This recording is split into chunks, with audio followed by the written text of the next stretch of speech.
And we are rolling.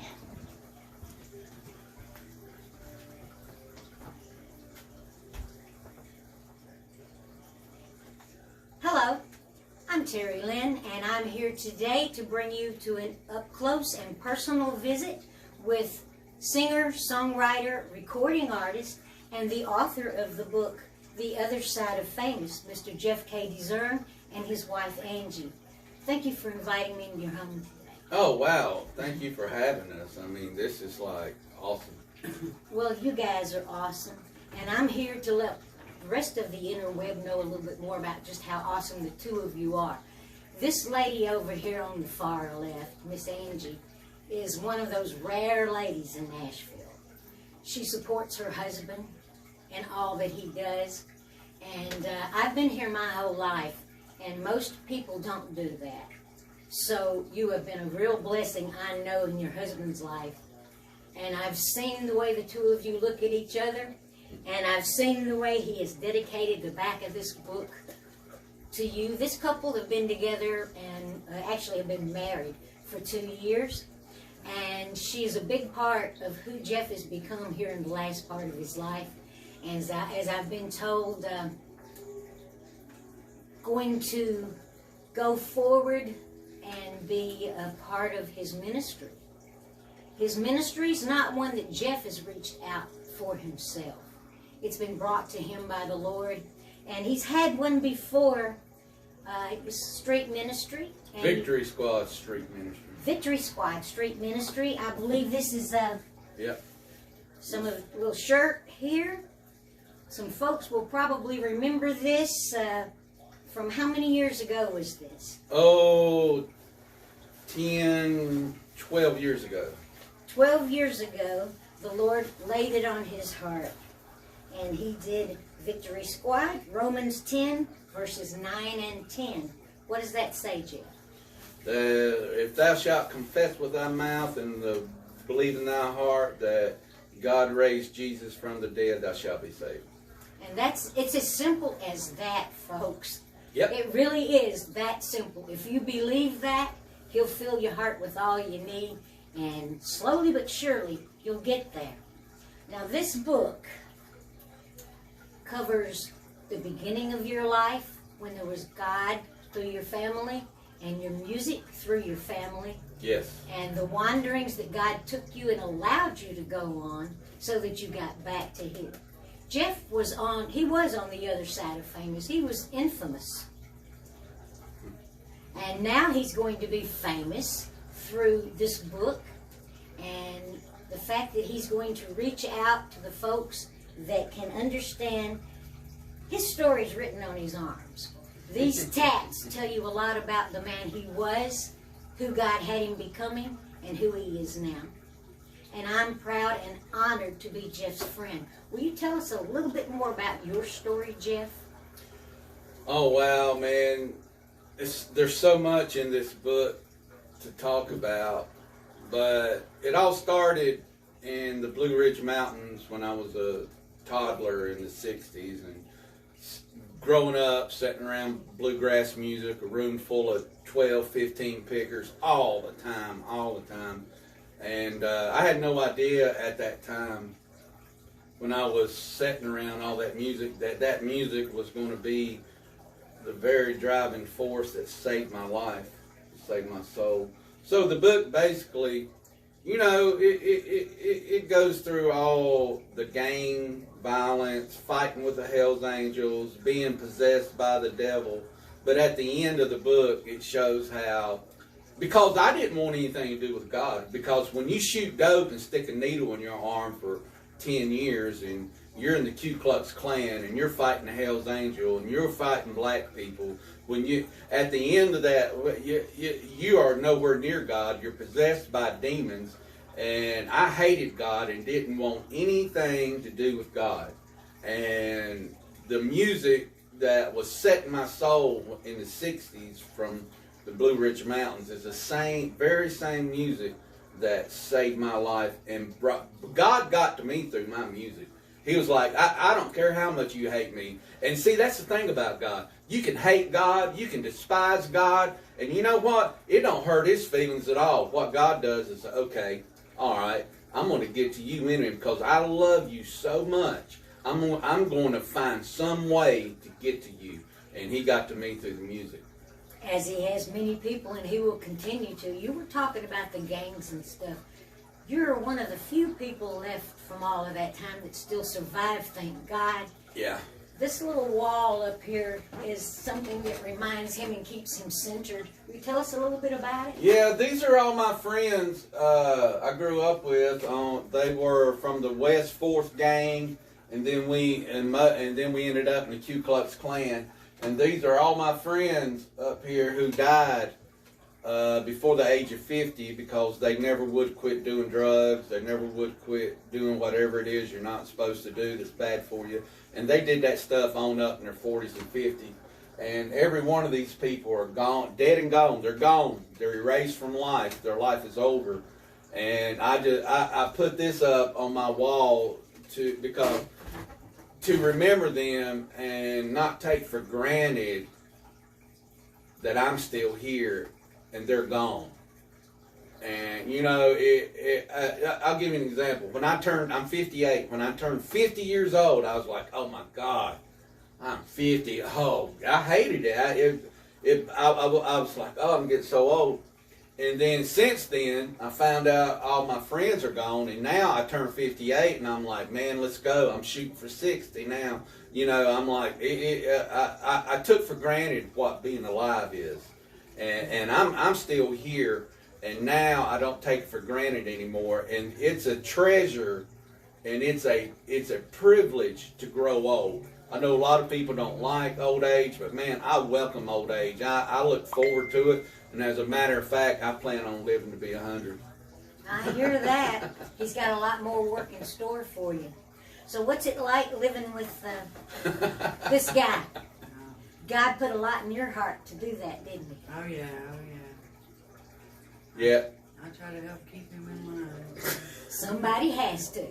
The good Lord gives him a nudge on the back, and you give him a nudge on the top of the head. God had a plan. And it's a good one. He sure did, because I'm going to tell you, honestly, I couldn't have even written this book if I didn't have her in my life. I couldn't have done it. I'm telling you. This book, it was horrible for me. And once you read the book, you'll understand what I'm talking about. But it was horrible for me to go back through my past because it was so bad. And I couldn't have never done it if it wasn't for Angie in my life. I would have never done it. I wouldn't have done it. She's just like my rock and my shield, and it's kind of hard to explain, but just when I would sit up at night and write, and she'd be upstairs in the bed or whatever, you know, I was okay just knowing she was there, and so. In other words, God brought you a helpmate. Yeah. Yeah. Imagine that. I know. Go figure. Folks, this book, The Other Side of Famous, is really, and this tells part of the story here on the cover. He's got a deep, dark path that he went through to get into the light. And this book takes you through that story.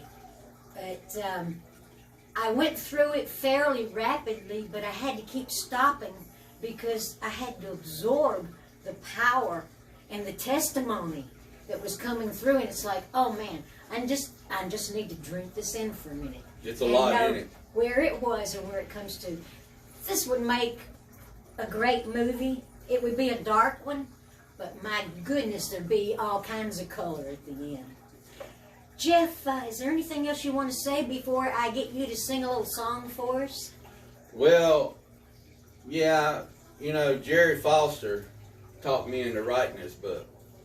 And this went on for 3 months. Every time I saw Jerry Foster, Jeff, have you wrote the book? Have you started writing a book? I'm like, no, Jerry, I'm not writing a book. I'm not writing a book. And he would get her off to the side. Can you talk, Jeff? And Jerry was so passionate and so adamant for me to write this book. Because God put it on his heart. Yes. To put it on yours and hers. And so I wrote it, and after Jerry Foster read it, He said the book reminded him of the book in the movie The Cross and the Switchblade, except it was a lot darker. It was a lot darker than what The Cross and the Switchblade was. Yeah, this is, as I said, a very colorful book, very entertaining. You might not think you're going to read it because of the Holy Bible at the end and all throughout it. But if you just want to read a good read that talks about what many of you people out there have gone through bits and pieces of, he just covered it all. I mean, he just, all at one. God took him down there. He tempered his flesh 7 layers deep. And he's ready for whatever God's got to pour on him. He's not asking to do anything. No. He's just being a vessel, and God seems to be putting it in and pouring it out from his book and through his music. Jeff writes secular music and some great music. He's played all around town and all the writers' nights and some of the venues around Printer's Alley, places like that. But his gospel writing has taken off with a life of God's own. Well, hadn't it though? It sure has. I was with him last night when one of his songs that he wrote 30 years ago has become so popular, and not just with people, but with the songwriting folks in town, his peers, that they requested to be able to sing backup harmonies on his song. So we did it all live last night. Yeah. You can look for that on Jeff K. Dezern's page as well. Before we leave out this afternoon, I'm going to ask Miss Angie if you would hand your husband the guitar. And I'm going to go work the camera a little bit, and we're going to take this interview out. You might want to say a couple words about the song and play White as Snow. This is Mr. Jeff K. Dezern. Thank you, Terry. This is a song I wrote, wow, I'm going to say, God, I can't even remember, late 80s, early 90s. I was an intravenous drug user, stuck a needle in my arm for 10 years or so. And when I first got off the dope, when you first, and people out there that's been on dope or on dope, here's this, they know what I'm saying. When you get off that dope, man, your brain just goes haywire. You don't know what's going on. You don't know what to do. So I'm a painter. I've been painting for 41 years. And so I would just get up and go to work. I'm like, man, just get up and go to work. I'm going to tell you right now, the best thing for recovery isn't just church or NA or AA.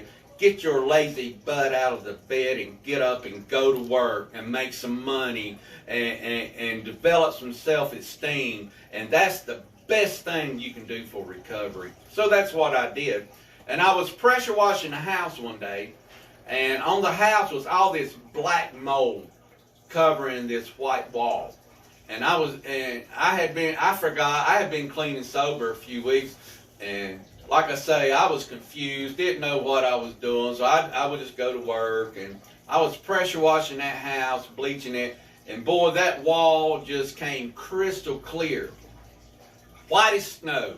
That wall, that's what I was thinking when I watched it. I was like, man, that wall is white as snow. And I thought, man, I don't know where I'm going. I don't even know if I'm going to be able to stay clean and sober. I might die a drug addict. I don't know. But one thing I know right now today is that my heart has been cleansed white as snow because the Word God said it have when I asked Jesus Christ into my life. And the name of this song is called White as Snow. White as snow, if there's one thing I surely know, is that my heart has been cleansed white as snow. I'm gonna go where the peaceful waters flow, for my heart has been cleansed white as snow.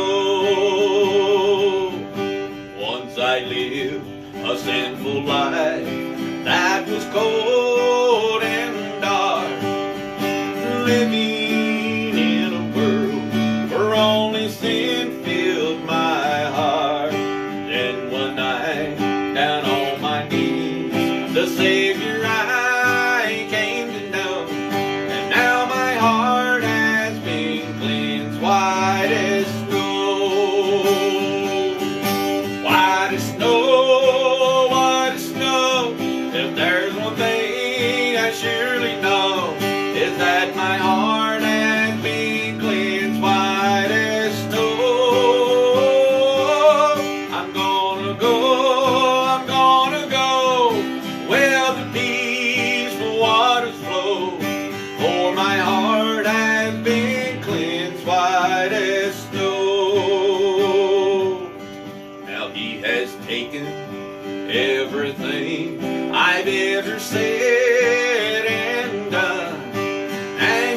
placed it on the back of his one and only son. Then he died upon a tree so that we may be set free on a mountain that's called Calvary.